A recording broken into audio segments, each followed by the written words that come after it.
ਅੱਜ ਦੀ ਇਸ ਵੀਡੀਓ ਵਿੱਚ ਬਣਾਉਣ ਜਾ ਰਹੇ ਹਾਂ ਆਪਾਂ 3 ਅਲੱਗ-ਅਲੱਗ ਤਰ੍ਹਾਂ ਦੇ ਬੁੱਕਮਾਰਕ। ਤੇ ਤੁਸੀਂ ਵੀਡੀਓ ਨੂੰ ਐਂਡ ਤੱਕ ਜ਼ਰੂਰ ਦੇਖਿਓ ਤੇ ਦੱਸਿਓ ਕਿ ਤੁਹਾਨੂੰ ਕਿਹੜਾ ਬੁੱਕਮਾਰਕ ਜ਼ਿਆਦਾ ਪਸੰਦ ਆਇਆ।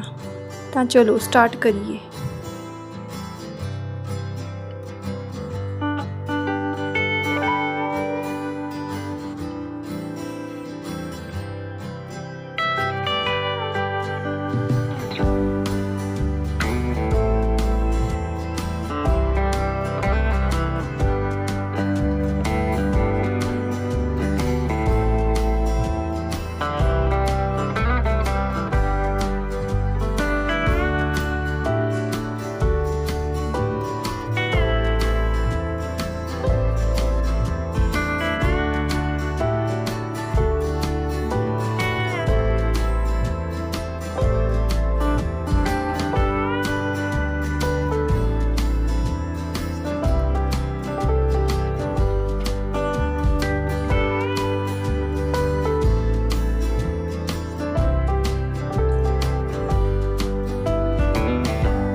ਹਾਂਜੀ, ਤੁਹਾਨੂੰ ਇਹ ਵੀਡੀਓ ਕਿਵੇਂ ਦੀ ਲੱਗੀ ਆ ਕਮੈਂਟ ਕਰਕੇ ਸਾਰੇ ਜ਼ਰੂਰ ਦੱਸਿਓ।